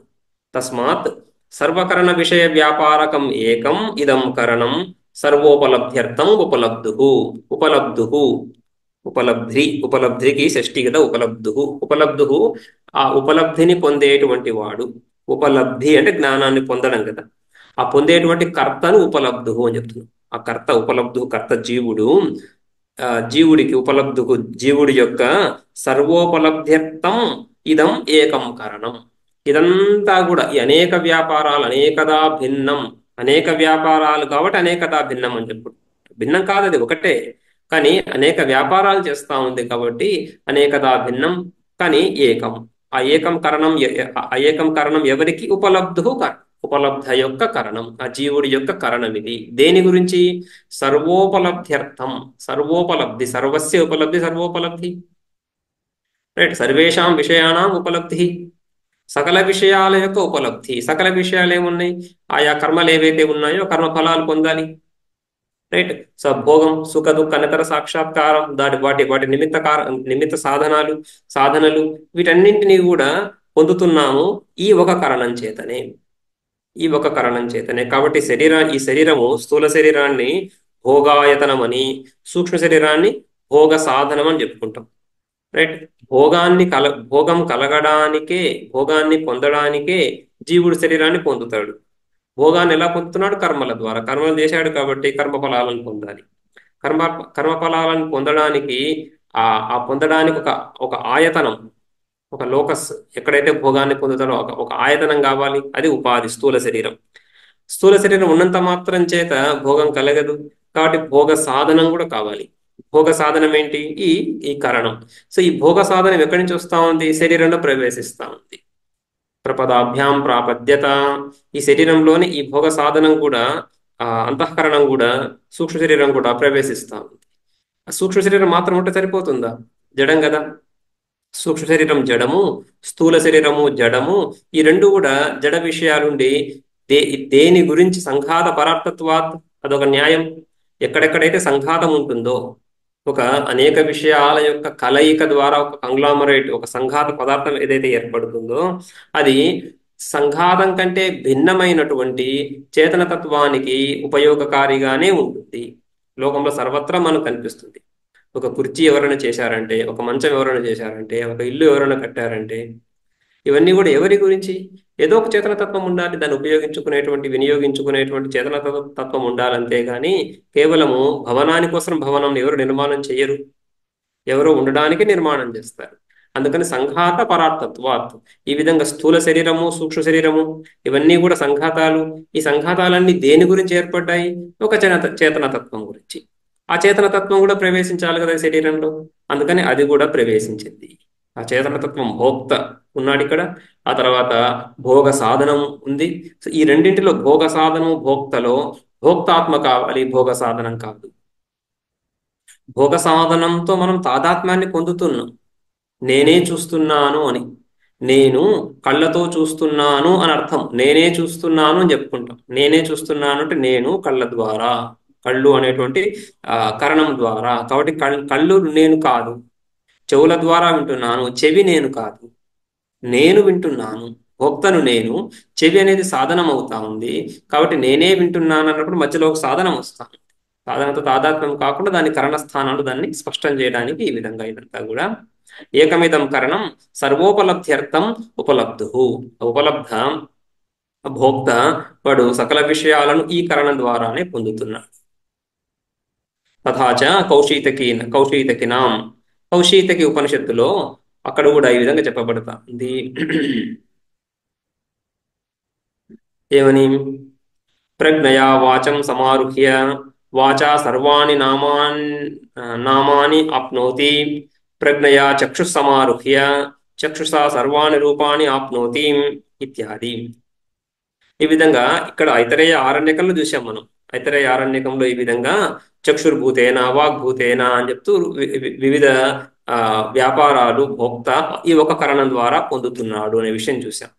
ఇదే విషయాన్ని కౌశితకి ఉపనిషత్తులో కూడా స్పష్టం చేస్తుంది శృతి. ప్రజ్ఞయా వాచం సమారుహ్య, వాచం అన్నప్పుడు వాగింద్రియాన్ని ప్రజ్ఞ అంతఃకరణం, ఈ మనస్సు చేత వాగింద్రియాన్ని అధిష్ఠించి, అంటే వాగింద్రియము మనస్సు రెండు కలిసి, లేదా వాగ్భూతేనా అని ఇక్కడ చెప్పుకున్నాం మనం. ఈ అంతఃకరణమే వాగ్భూతేన వదతి అని కదా, అంటే వాగ్భూతేన అన్నప్పుడు ఆ విధంగా ఇక్కడ వాగ్భూతేన ఎవరు? అంతఃకరణం. అయితే అదే విషయాన్ని కౌశితికిలో ప్రజ్ఞయా వాచం సమారుహ్య, ప్రజ్ఞయా మనసు చేత వాగింద్రియాన్ని అధిరోహించి, అంటే ప్రవేశించి దాంతో సహకరిస్తూ సమారుహ్య వాక్కుని పొంది ఆ వాక్కు చేత సర్వాణి నామాని ఆప్నోతి, సర్వాణి నామాని సకల శబ్దాలను సకల సంజ్ఞలను పేర్లను తెలుసుకుంటున్నాము, వ్యాపించడం అంటే దాని తాదాత్మ్యాన్ని పొందడం, తెలుసుకోవడం. అదేవిధంగా ప్రజ్ఞయా చక్షు సమారుహ్య మరి మనస్సు చేతనే, అంతఃకరణం చేతనే, సూక్ష్మ శరీరం చేతనే, ప్రాణం చేత సమారుహ్య చక్షురింద్రియాన్ని అధిరోహించి, చక్షురింద్రియాన్ని ఆశ్రయించి, రైట్, చక్షురింద్రియంతో తాదాత్మ్యాన్ని పొంది, చక్షురింద్రియంతో కలిసి అని. చక్షురింద్రియానికి ఈ ప్రజ్ఞ అంటే మనస్సుకి వాస్తవంగా అత్యంత విలక్షణత లేదు. ఈ రెండు అత్యంత స్వతంత్ర తత్వాలేం కావు. ఈ రెండు కూడా ఈ నైయాయికాదులు చెప్తున్నట్లుగా పృథ్వీ జల తేజో వాయు తత్వాలుగా వేరు తత్వాలేం కాదు. ఇవి వీటికి ఒక మూలభూతంగా ఒక సోర్స్ ఉంది, ఒకటే సోర్స్ నుంచి వస్తున్నాయి ఇవి. కాబట్టి ఇక్కడ మనం చక్షుర్భూతేనా అని చెప్పుకున్నాం ఈ ఐతరేయంలో. అక్కడ చక్షుస్సమారుహ్య అని చెప్పారు కౌశితికిలు. రెండు అర్థాలు ఒకటే. ప్రజ్ఞయా చక్షుస్సమారుహ్య అంటే తాదాత్మ్యాన్ని పొంది, ఏకత్వాన్ని పొంది, లేదా ఆ ఆకారంలో చక్షురాకారంతో అని. చక్షుషా సర్వాణి రూపాన్ని ఆప్నోతి, అటువంటి చక్షువు ప్రజ్ఞయా చక్షుస్సమారుహ్య చక్షుషా, అటువంటి చక్షురింద్రియంతో, అంతఃకరణంతో కలిసినటువంటి సహకృతమైనటువంటి చక్షురింద్రియంతో సర్వాణి రూపాన్ని ఆప్నోతి, సకల రూపాలను తెలుసుకుంటున్నారు. ఈ విధంగా కౌశితికిలో. వాజసనేయకం బృహదారణ్యకోపనిషత్తులో కూడా ఈ విధంగా మనసా హ్యేవ పశ్యతి, మనసా శృణోతి, హృదయేన హి రూపాణి విజానాతి ఇత్యాది. సో ఈ విధంగా మనసా హ్యేవ పశ్యతి, మనసుతో చూస్తున్నాడు అంటే ఎక్కడ మనసుతో చూడడం? ఎలా మనసుతో చూస్తున్నాడు అంటున్నప్పుడు స్వప్నావస్థ అని కాదు కదా. స్వప్నావస్థలో ఇంద్రియాలతో పాటుగా మనస్సు కూడా వ్యవహార రహితంగానే ఉంటుంది. ఇంద్రియాలు ఎలాగో వ్యవహార రహితంగా ఉంటే స్వప్నావస్థలో మనస్సు కూడా లేదు. అందుకని మనసా హ్యేవ పశ్యతి అంటున్నప్పుడు జాగ్రత్త అవస్థ చెప్పుకోవాలి. మనసా హ్యేవ పశ్యతి, మనస్సు చేతనే చూస్తున్నాడు అంటే చక్షుర్భూతేన అని. చక్షుర్భూతేన మనసా హ్యేవ పశ్యతి, ఆ మనస్సే చక్షురింద్రియంగా చక్షురింద్రియానికి సామర్థ్యాన్ని కల్పిస్తూ, చక్షురింద్రియంతో తాదాత్మ్యాన్ని పొందుతూ పశ్యతి, మనసా శృణోతి, అదేవిధంగా హృదయేన హి రూపాణి విజానాతి. మళ్ళీ బృహదారణ్యకంలోనే హృదయేన, అక్కడ మనస్సు పదం ప్రయోగించాము, తర్వాత హృదయం అనే పదాన్ని ప్రయోగిస్తున్నాం. అదే అంతఃకరణం అనే అర్థంలోని హృదయేన హి రూపాణి విజానాతి. చక్షురింద్రియం స్వతంత్రంగా ఏం రూపాలను చూడదు, హృదయేన హి హృదయంతోనే అందుకే చెప్పుకున్నాం ఇంతకుముందు కూడా మనం, ఆయా ఇంద్రియాలు బుద్ధిలో ఆయా వృత్తులకు కారణాలు అవుతున్నాయి. రైట్, ఈ ప్రక్రియ కూడా చూసాం మనం. చక్షురింద్రియము బాహ్య దేశానికి వెళ్ళి ఆ వస్తువుతో, ఆ రూపంతో సంబంధాన్ని, సంయోగ సంబంధమో ఏదో సంబంధాన్ని పొంది, ఆ సంబంధం పొందిన తర్వాత తద్వారా ఆ చక్షురింద్రియ సహకారం చేత అంతఃకరణం కూడా విషయ దేశాన్ని చేరి విషయాకారాన్ని పొందుతా ఉంది. దాన్నే మనం విషయాకార వృత్తి అని చెప్పుకుంటున్నాం. ఘటాకార వృత్తి, పటాకార వృత్తి అని. రైట్, ఘట జ్ఞానం కలుగుతున్నప్పుడు ఘటం యొక్క ఎరుక ఆ తెలివి కలుగుతున్నప్పుడు ఘటాకార వృత్తి ఏర్పడాలి. ఆ ఘటాకార వృత్తిని కొంచెం పొయిటిక్గా ఏం చెప్తున్నారు, అంతఃకరణం ఆ విషయం దగ్గరికి వెళ్ళిందని. ఇదంతా కూడా ఈ సృష్టి దృష్టివాదంలో ఈ ప్రక్రియలన్నీ వస్తున్నాయి. సృష్టి దృష్టివాదం అంటేనే సృష్టి బయట ఉంది, ఆ చూసేటువంటి ద్రష్ట ఈ శరీరం లోపల ఉన్నాడు. మనం చూసేటువంటి శబ్దస్పర్శ రూపరస గంధాలన్నీ బయట ఉన్నాయి, వాటిని చూసేటువంటి ద్రష్ట నేను ఈ శరీరం లోపల ఉన్నాను అని ఒక భావన. అజ్ఞాన కల్పిత భావనలే ఇవన్నీ కూడా. అధ్యారోప ప్రక్రియ, అధ్యారోప భాగంలోనే అధ్యారోపంలోనే ఇవన్నీ వస్తాయి. రైట్. సో ఆ విధంగా భేదం కలిగించినప్పుడు శరీరం బయట ప్రపంచము, శరీరం లోపల నేను అని చెప్పిన తర్వాత ఆ బయట ఉండే వస్తువులకు జ్ఞానం ఎలా కలుగుతా ఉంది నీకు అంటే అంతఃకరణం బయటికి వెళ్ళింది అని చెప్పడం. ఇది సృష్టి దృష్టివాదంలో ఆ విధంగా ప్రక్రియ చెప్పుకుంటాం. సో ఇంద్రియము విషయాన్ని చేరిన తర్వాత ఆ ఇంద్రియ సహాయం చేత అంతఃకరణము విషయ దేశాన్ని చేరి, ఇంద్రియ విషయ సంబంధం లేకుండా అంతఃకరణం విషయాన్ని చేరదు. అంతఃకరణం స్వతంత్రంగా బాహ్య విషయాలను చేరుకునే సామర్థ్యం దానికి లేనే లేదు. ఇంద్రియాలకు అంతఃకరణాన్ని విడిచి బాహ్య విషయాలను ప్రకాశింపజేసే సామర్థ్యం లేదు. రెండింటికి కూడా ఇంద్రియాలు స్వతంత్రంగా విషయాలను ప్రకాశింపజేయలేవు. మనస్సు కూడా బాహ్య విషయాలను, మనసు చాలా విషయాలను స్మరింపజేస్తుంది, స్మృతి లోపలే కలుగుతా ఉంది. బాహ్య విషయాల అవసరం లేకుండా, బాహ్య ఇంద్రియాల అవసరం లేకుండా అంతఃకరణము స్మృతిని కలిగిస్తుంది. కానీ అంతఃకరణము ఈ బాహ్య ఇంద్రియాలు, బాహ్య విషయాలు లేకుండా యథార్థ అనుభవాన్ని కలిగించలేదు, ప్రత్యక్ష జ్ఞానాన్ని కలిగించలేదు. ప్రత్యక్ష జ్ఞానం కావాలంటే ఇంద్రియాల సహాయం ఉండాలి అని. రైట్. ఆ విధంగా ఈ రెండు కూడా, అంతఃకరణము, చక్షురాది ఇంద్రియాలు, ఈ రెండు కూడా ఈ ప్రత్యక్ష జ్ఞానము అనే ప్రక్రియలో రెండు భాగాలు అవుతున్నాయి. రెండు భాగాలు అయి ఉన్నాయి. రెండు కలిసే ఈ జ్ఞానాన్ని మనకు కలిగిస్తుంది. రైట్. ఆ రెండు కలిసి ఒక జ్ఞానాన్ని కలిగిస్తున్నప్పుడు ఈ రెండింటిలో అత్యంత భేదం ఉందా? అత్యంత భేదమేం లేదు. అదే మనస్సు చక్షుర్భూతమై చక్షురూపాన్ని పొంది రూపాన్ని తెలుసుకుంటా ఉంది, చక్షురింద్రియంతో సహకారాన్ని పొంది ఈ విధంగా వ్యవహరిస్తూ రూపాకార వృత్తిని కలగజేస్తూ రూపాన్ని తెలియజేస్తా ఉంది. అందుకని మనస్సుతోనే మనసా శృణోతి మనసా పశ్యతి అన్నప్పుడు తప్పు దోషమేం లేదు. అక్కడ మనస్సే చూస్తా ఉంది, మనస్సే తెలుసుకుంటా ఉంది. ఏ విధంగా? ఇంద్రియం ద్వారా. ఆ ఇంద్రియం సూక్ష్మ శరీరంలోనే భాగం కాబట్టి ఈ ఫంక్షనాలిటీస్ ఈ విధంగా వేరు వేరు వ్యాపారాలు ఉండడం చేత ఆ వేరు వేరు పేర్లు అవని చెప్పడమే కానీ దీనంతటిని ఒక బ్లాక్ బాక్స్ మోడల్గా తీసుకుంటే, ఇంద్రియం ఒక సూక్ష్మ శరీరం ఉంది, జ్ఞానం కలుగుతా ఉంది, జ్ఞానాలు కలుగుతున్నాయి. సూక్ష్మ శరీరం ఉంది, జ్ఞానాలు కలుగుతున్నాయి అని తీసుకుంటే ఆ సూక్ష్మ శరీరమే చూస్తా ఉంది, అదే వింటా ఉంది, అదే ఆ వాసన తెలుసుకుంటా ఉంది, అదే రుచిని తెలుసుకుంటా ఉంది చెప్పాల్సి వస్తుంది కదా. అందులో మళ్ళీ డీటెయిల్స్కి వెళ్ళి ఈ విభాగాలు చెప్పుకొని ఇది అంతఃకరణము, ఇది జ్ఞానేంద్రియము, ఇది కర్మేంద్రియము అని భేదం చెప్పుకుంటున్నాం కానీ అంతా కలిపి ఒకటే అనేసి. సో ఆ విధంగా మనసా శృణోతి పశ్యతి హృదయ నహి రూపాన్ని విజానాతి అని కూడా చెప్తున్నారు అక్కడ బృహదారణ్యంలో. తస్మాత్ హృదయమనోవాచ్యస్య సర్వోపలబ్ధికరణత్వం ప్రసిద్ధం. అందుకని సర్వోపలబ్ధి సకల విషయాల యొక్క ఉపలబ్ధికి కరణత్వం, కరణము అనేటువంటి భావన హృదయ మనోవాచ్యస్య ప్రసిద్ధం. ఈ హృదయము మనస్సు అని ఏదైతే అంటున్నామో, హృదయం అంటున్నప్పుడు బుద్ధిగాను, మనస్సు అంటున్నప్పుడు ఈ అంతఃకరణమే. ఈ అంతఃకరణంలో ఈ కరణత్వం అనేది ప్రసిద్ధంగా ఉంది. అదే ఒక కరణం. ఏకం అనేక భిన్నం అని ఏదైతే అన్నామో అది ఇదే. ఈ మనస్సు, ఈ హృదయం, బుద్ధి, కరణం అని ఏదైతే అంటున్నామో అదే ప్రాణము. ప్రాణానికి దీనికి కూడా భేదం లేదు. తదాత్మకశ్చ ప్రాణ, తదాత్మకశ్చ ప్రాణ. ఇప్పుడు దాకా మనం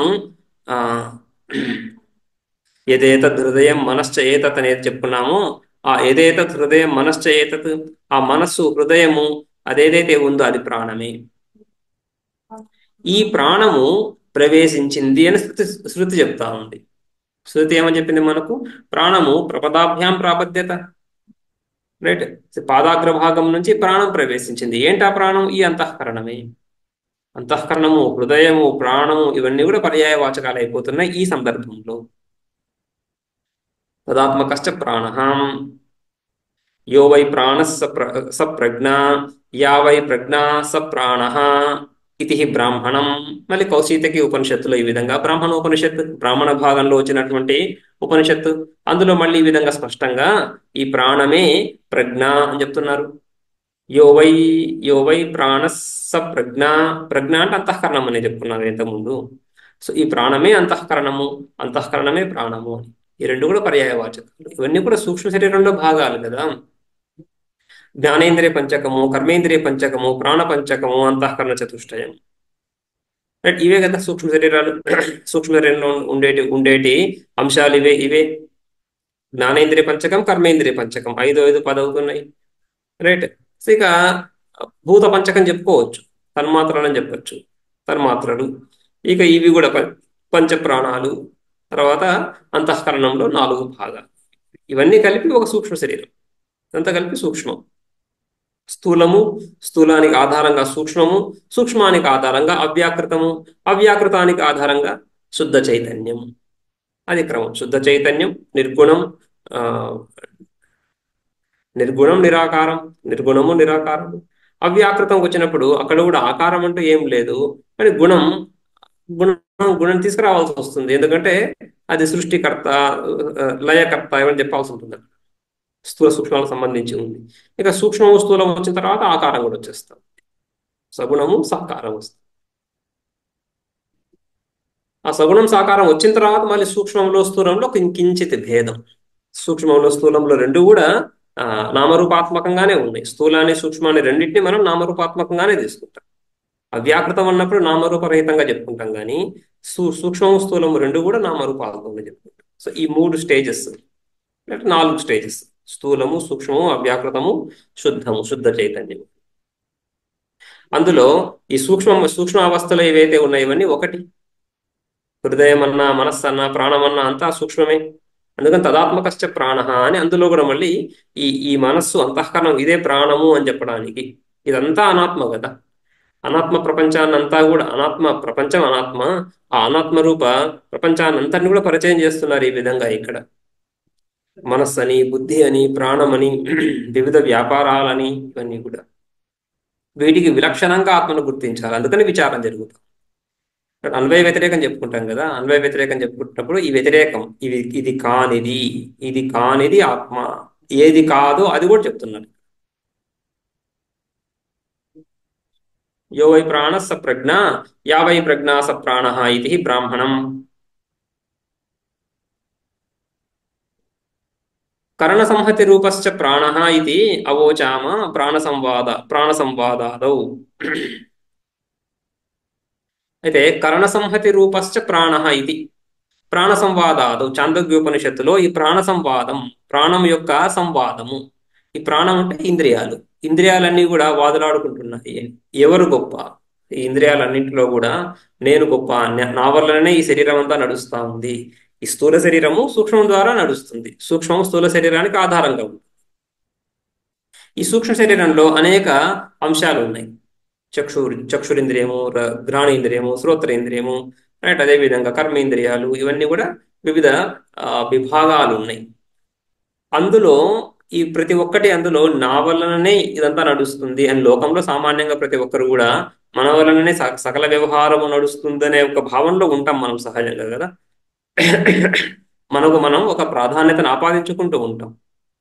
సో అదేవిధంగా ఆ విషయాన్ని శృతి ఇక్కడ తెలియజేస్తా ఉంది ఇంద్రియాల ద్వారా. ఇంద్రియాలు నేనే ప్రధానము, సర్వేంద్రియాణం నయనం ప్రధానం. ఈ చక్షురింద్రియం లేకుండా, నేను లేకుండా ఈ లోక వ్యవహారమే నడవదు అని చక్షురింద్రియం, నేనే గొప్ప అని ఆ విధంగా అక్కడ ఒక స్పర్ధ ఏర్పడ్డప్పుడు అది ప్రాణ సంవాదం. అందులో ఈ ఇంద్రియాలన్నింటికీ ఆధారభూతంగా ఉండే ప్రాణం ఏదైతే ఉందో అది శ్రేష్టము, ఇవి కావు అని నిర్ణయం.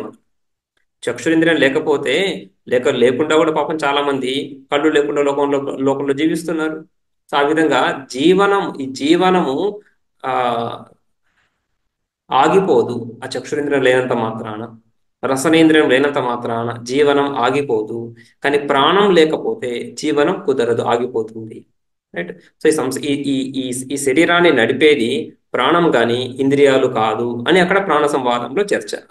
ఆ విధంగా నిర్ణయం చేస్తూ, అందుకని ప్రాణం శ్రేష్టము, ప్రాణం జ్యేష్టము కాబట్టి ప్రాణాన్ని ఉపాసించాలి, ప్రాణోపాసన చేయాలి కానీ ఇంద్రియాలను కాదు అని అక్కడ నిర్ణయం. ఆ సంవాదంలో ప్రాణ సంవాదం ఇత్యాదులలో కరణ సంహతి రూపశ్చ ప్రాణ ఇది, ఈ ప్రాణము సర్వకరణాత్మక స్వరూపము. ఏ ఏదో ఒక కరణము లేకపోతే ఆ కరణం లేకుండా ఏదో విధంగా కష్టాలు పడ్డప్పటికీ జీవితం కొనసాగుతుంది, కానీ సర్వకరణాత్మకమైనటువంటి ప్రాణం లేకపోతే ఏ కరణానికి అవకాశం ఉండదు. ఏ కరణము లేకుండా, ప్రాణం లేకుండా శరీరం మనుగడ చెయ్యలేదు అని అక్కడ కరణ సంహతి రూప, ఈ కరణ సంఘాత రూపము, ఈ జ్ఞానేంద్రియ కర్మేంద్రియ సమష్టి స్వరూపమే ఈ ప్రాణము, జ్ఞానేంద్రియ కర్మేంద్రియ సమూహ స్వరూపం ప్రాణము అని అక్కడ ప్రతిపాదించారు అని ఇది అవోచామ. ప్రాణ సంవాద ఇత్యాది ప్రకరణాల్లో ఈ విషయం స్పష్టమవుతా ఉంది. చాందోగ్యోపనిషత్తులు, సంవర్గ విద్యలు. తస్మాత్ యత్ ప్రపదాభ్యాం ప్రాపద్యత తద్బ్రహ్మ తదుపలబ్ధు ఉపలబ్ధికరణత్వేన గుణభూతత్వాత్ నయేవ తద్వస్తు బ్రహ్మ ఉపాస్య ఆత్మా భవితుం అర్హతి అని ఇక్కడ ఈ ఉపనిషత్తులో ప్రపదాభ్యాం ప్రాపద్యత అని చూశాం కదా. యత్ ప్రపదాభ్యాం ప్రాపద్యత, ఈ కాలి కొస నుండి ఏదైతే ప్రవేశిస్తూ ఉందో ప్రాణము, ఆ ప్రాణము ఈ విధంగా సూక్ష్మ శరీరము, ఆ ప్రాణమే అంతఃకరణము, ఆ ప్రాణమే ఈ ఇంద్రియాలన్నీ కూడా ఈ ఇంద్రియాల యొక్క సంహతి రూపము ప్రాణము అని ఈ ఉపనిషత్తుల ద్వారా, వాజస్నేయకం కావచ్చు, కౌశితి కావచ్చు, వీటి ద్వారా మనం తెలుసుకుంటున్నాం. ఈ విధంగా ఇక్కడ ప్రాణం అని ఏదైతే ప్రవేశించిందో ఈ శరీరంలో, అది కేవలము ప్రాణాపాన వ్యాన ఉదాన సమాన అనేటువంటి పంచాత్మకమైన ప్రాణం మాత్రమే కాదు, అదే ఇంద్రియాలు, అదే అంతఃకరణము, అదే హృదయము, అదే బుద్ధి. ఆ ప్రాణం అంటున్నప్పుడు వీటన్నిటినీ గ్రహించాలి. ఆ ప్రాణం అనేది కరణస్థానీయం, ఒకటే కరణము. ఆ ఒక కరణమే అనేకంగా తనను తాను విభజించుకొని ఈ విధంగా సకల వ్యవహారాలను నడిపిస్తా ఉంది.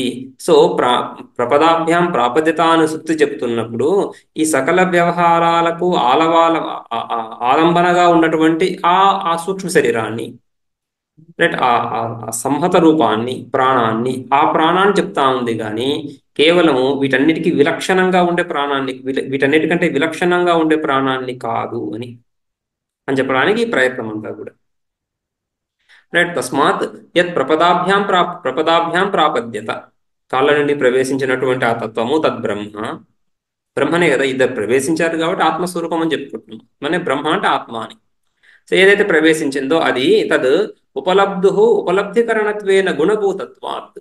ఉపలబ్ధు, ఈ సకల విషయాలను తెలుసుకునేటువంటి ప్రత్యేగాత్మ జీవుడు.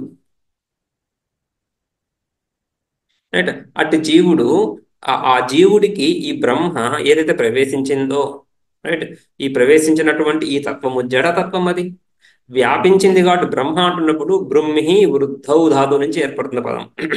బ్రహ్మి వృద్ధౌ అని, వృద్ధి అంటే వ్యాపకము, వ్యాపించినటువంటిది, వృద్ధియే స్వరూపంగా కలిగినట్టు, అంటే వ్యాపకం అని అర్థం. సో వ్యాపక తత్వం అని అర్థం, వ్యుత్పత్తి అర్థం. ప్రాణం కూడా వ్యాపకమే. ఈ చక్షురాది ఇంద్రియాలలో, వాగాది ఇంద్రియాలలో, రైట్, అంతఃకరణ చతుష్టయంలో, విభాగంలో అంతటా వ్యాపించి ఉంది కాబట్టి వ్యాపకం, కాబట్టి బ్రహ్మ, అపరబ్రహ్మ అని చెప్పుకోవచ్చు. రైట్. సో ఆ విధంగా ఈ ప్రవేశించినటువంటి ఈ ప్రాణము ఇది ఉపలబ్ధికరణం, ఉపలబ్ధ యొక్క ఉపలబ్ధికరణం, ఇది భోగ సాధనం, ఇది భోగ సాధనం అవడం చేత గౌణము. రైట్.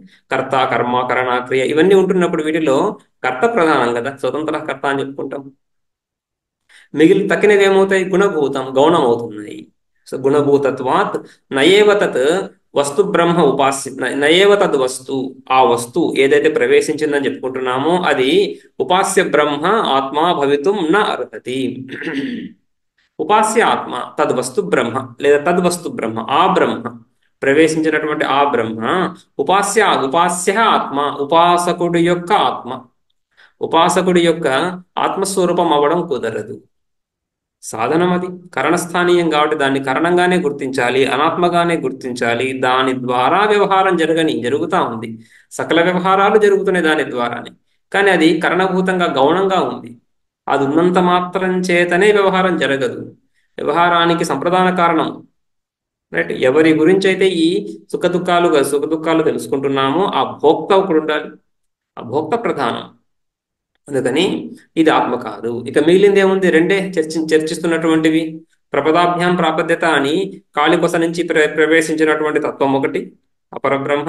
ఆ తర్వాత ఈ శిరస్సును భేదించుకొని ఆ బ్రహ్మరంధ్రం గుండా ప్రవేశించినటువంటి రెండవ తత్వము బ్రహ్మ. అది ముఖ్య బ్రహ్మ. సో దాన్ని ఆత్మగా తీసుకోవాల్సి ఉంటుంది. పారిశేష్యాత్ అని పరిశేష న్యాయం.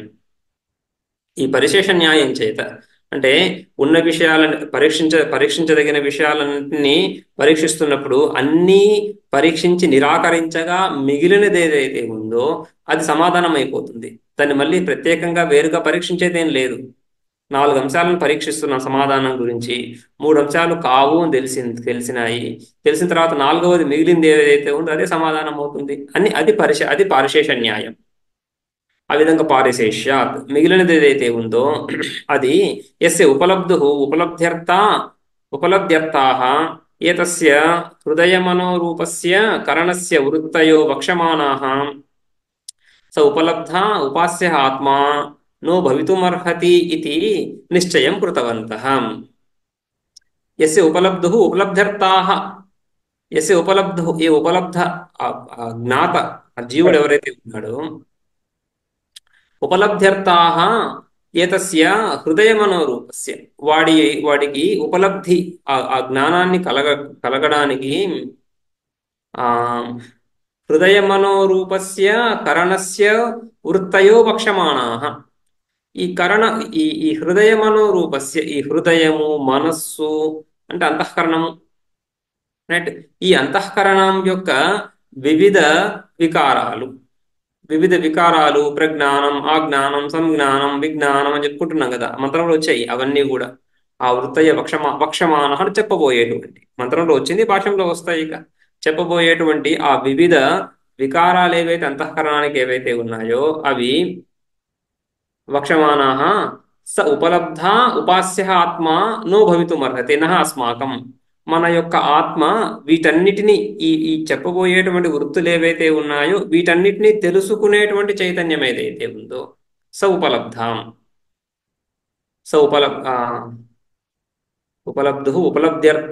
ఉపలబ్ధ్యర్థాః ఏతస్య కరణస్య వృత్తయో వక్ష్యమాణాః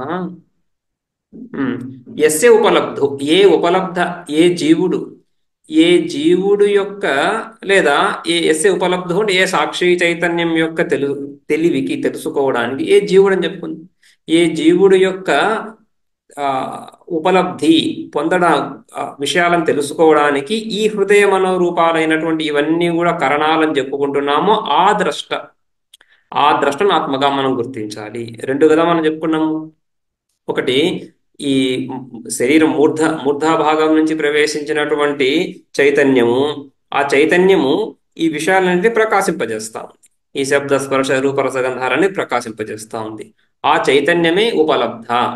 రైట్? ఆ ఉపలబ్ధ్యర్థ ఆ చైతన్యము తెలుసుకోవడానికి, విషయాలన్నింటినీ తెలుసుకోవడానికి ఈ కరణాలు ఉపయోగపడుతున్నాయి. రైట్? ఈ కరణాలన్నీ కూడా ఈ ప్రాణం యొక్క అనేక విభాగాలన్నీ కూడా ఎవడి జ్ఞానాన్ని కలగడానికి ఉపయోగపడుతున్నాయో, ఎవడికి జ్ఞానాన్ని కలిగించడానికి ఉపయోగపడుతున్నాయో వాడు ఆత్మ. యస్య అని ఉంది కదా, ఆ యస్యకి సాకి సంబంధం. యస్య ఉపలబ్ధు స ఉపలబ్ధ ఉపాస్య ఆత్మ. ఉపాసకులమైనటువంటి మన యొక్క ఆత్మ ఆ ఉపలబ్ధ ఈ ఇంద్రియాల ద్వారా ఆ శబ్దస్పర్శాదులను తెలుసుకుంటున్నటువంటి ఆ ఉపలబ్ధ ఎవడైతే ఉన్నాడో ఆ ఉపలబ్ధయే మన ఆత్మ అవ్వడానికి తగినటువంటిది. 2 ఉన్నాయి, ఒకటి కరణస్థానీయము, ఒకటి భోక్తృస్థానీయం. భోక్తగా మనం ఎవరినైతే అనుకుంటున్నామో ఆ తత్వమే ఆత్మ అవ్వాలి. కానీ కరణం ఆత్మ ఎలా అవుతుంది? దేని ద్వారానైతే నేను తెలుసుకుంటున్నానో అది నా స్వరూపం ఎలా అవుతుంది? వీటి ద్వారా ఎవరైతే తెలుసుకుంటున్నారో ఏం తెలుసుకుంటున్నారు? అంతఃకరణ వృత్తులన్నీ కూడా ఈ అంతఃకరణ వృత్తులన్నిటినీ తెలుసుకుంటున్నాం. ఈ తెలుసుకోవడంలో 2 రకాలుగా చెప్పుకోవాల్సి ఉంటుంది. ప్రమాత ఒక తత్వం చెప్పుకుంటాము, సాక్షి చైతన్యం ఇంకొక తత్వం చెప్పుకుంటాం. రైట్. సో మనము అహం ఘటం పశ్యామి అంటున్నప్పుడు, నేను ఆ కుండను చూస్తున్నాను, ఎదురుగా ఉన్న వ్యక్తిని చూస్తున్నాను అంటున్నప్పుడు, ఆ చూసేవాడు ఇంద్రియం ద్వారా ఆ విషయాన్ని తెలుసుకుంటున్నాడు. ఆ విధంగా తెలుసుకునేవాడు ఇంద్రియం మీద ఆధారపడి ఆ విషయాలను తెలుసుకునేవాడిని ప్రమాత అంటున్నాడు. ఎందుకంటే ఇదంతా ప్రమాణ వ్యాపారం. చక్షురింద్రియం ఒక ప్రమాణం, దాన్ని ఎవరికైతే తెలియజేస్తా ఉందో వాడు ప్రమాత, తెలుసుకుంటున్నాడు కదా. సో ప్రమాత, ప్రమాణము, ప్రమేయం, వీటన్నింటినీ కూడా, ఈ ప్రమాత ప్రమాణ ప్రమేయాలన్నింటినీ కూడా ప్రకాశింపజేస్తున్నటువంటి ఒక చైతన్యం ఉంది. ఆ దాన్ని సాక్షి చైతన్యం ఉంటుంది. రైట్. సో ఆ సాక్షి చైతన్యము ప్రమాణం ద్వారా తెలుసుకోవటంలే, ప్రమాణాన్ని కూడా ప్రకాశింపజేస్తాం. ఈ అంతఃకరణ వృత్తులన్నీ ఏవైతే ఉన్నాయో వీటన్నిటినీ ప్రకాశింపజేస్తాం. చక్షురింద్రియం ద్వారా మనం రూపాన్ని తెలుసుకుంటున్నప్పుడు రూపాకార అంతఃకరణ వృత్తి ఒకటి ఏర్పడి ఆ వృత్తి ఈ విషయాన్ని తెలియజేస్తా ఉంది అంటున్నాం. కానీ ఆ వృత్తి కూడా మనకు తెలుస్తా ఉంది, ఆ వృత్తి కూడా ప్రకాశింపబడుతూ ఉంది. ఆ వృత్తిని ప్రకాశింపజేసేటువంటి ఒక చైతన్యం, అది మన ఆత్మస్వరూపం అవ్వాలి అని అందుకని చెప్తున్నాడు ఇక్కడ. ఈ పంక్తిని ఒకసారి చూస్తే మనం, పారిశేష్యాత్ యస్య ఉపలబ్ధు ఉపలబ్ధ్యర్థ ఏతస్య హృదయ మనోరూపస్య కరణస్య వృత్తయో వక్ష్యమాణాః. ఇవన్నీ కూడా ఈ అంతఃకరణ వృత్తులు, అజ్ఞానం, ప్రజ్ఞానం, విజ్ఞానం, ఏదైతే ధృతి మతి స్మృతి, ఈ వృత్తులన్నీ ఏవైతే చెప్పబోతున్నామో ఇవన్నీ కూడా ఉపలబ్ధ్యర్థం. ఏ తెలుసుకునేవాడి యొక్క సాధనలు ఇవన్నీ కూడా ఉపలబ్ధ్యర్థం, వాటి గురించి ఈ వృత్తులన్నీ కూడా.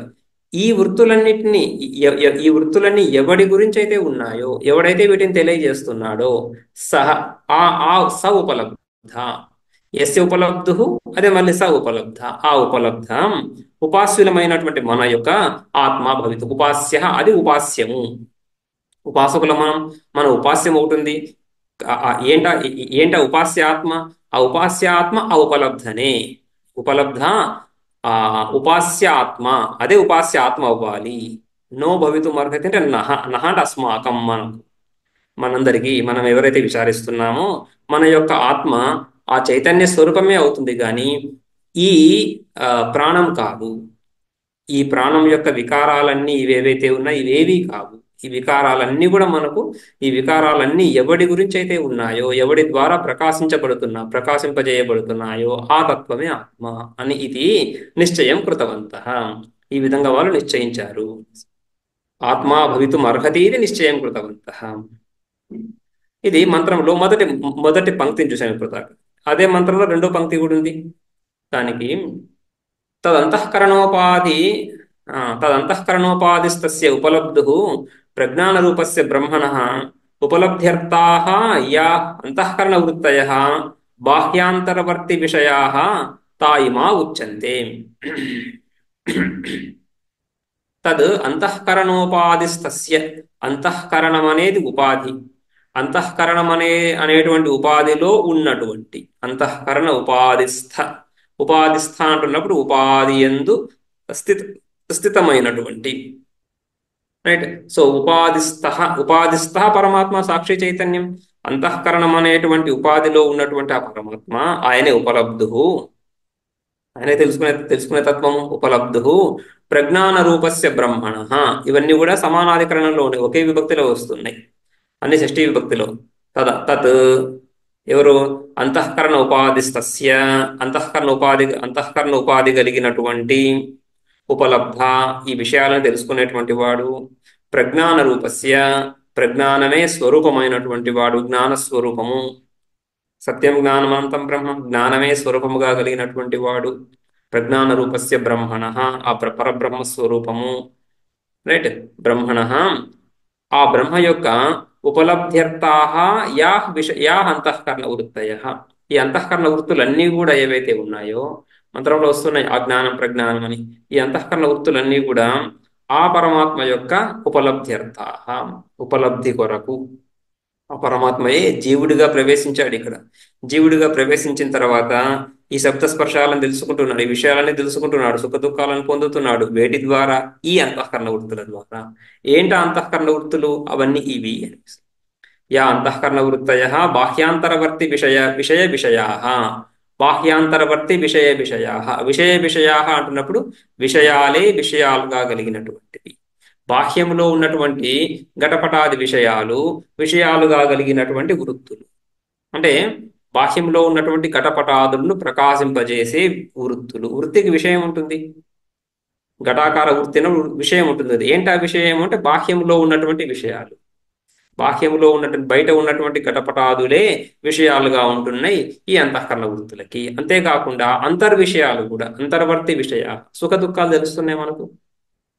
మన కోపం వస్తే కోపం తెలుస్తూ ఉంది, ద్వేషం కలిగితే ద్వేషం తెలుస్తూ ఉంది, కామన కలిగితే కామన తెలుస్తూ ఉంది, అన్ని తెలుస్తున్నాయి. రైట్, ఇవన్నీ కూడా అంతర్వర్తి విషయాలు. బాహ్యవర్తి విషయాలు అంతర్వర్తి విషయాలు కూడా విషయాలు అవుతున్నాయి ఈ వృత్తులకు. ఏంటా వృత్తులు? తాయిమా ఉచ్యంతే, అవే ఈ వృత్తులు అని. ఏంటా వృత్తులు? మంత్రంలో మనం చూసాం కదా, సంజ్ఞానం, ఆజ్ఞానం, విజ్ఞానం, ప్రజ్ఞానం, మేధ, దృష్టిర్ ధృతిర్మతిర్ మనీషా, జ్యోతి స్మృతి సంకల్ప క్రతుర్ అసుహు కామో వశ ఇతి. ఇవన్నీ వృత్తులు. ఈ వృత్తులన్నీ కూడా ఎవడి గురించి అయితే, ఎవడి ఉపలబ్ధి గురించి అయితే ఉన్నాయో ఆ బ్రహ్మ, ఆ ఉపలబ్ధికర్త, ఆ పరమా ఆ చైతన్యమే మన యొక్క ఆత్మ అని వాళ్ళు నిశ్చయాన్ని పొందారు. సర్వాణ్యవేతాని ప్రజ్ఞానస్య నామధేయాన్ని. ఇవన్నీ కూడా ఆ ప్రజ్ఞానస్య, ఆ ప్రజ్ఞానం అంతఃకరణం యొక్క నామధేయాలి, ఆ ప్రాణం యొక్క నామధేయాలి, కర్మనామములు అని. ఇది ఈ భాగం వచ్చే క్లాస్లో చూద్దాం.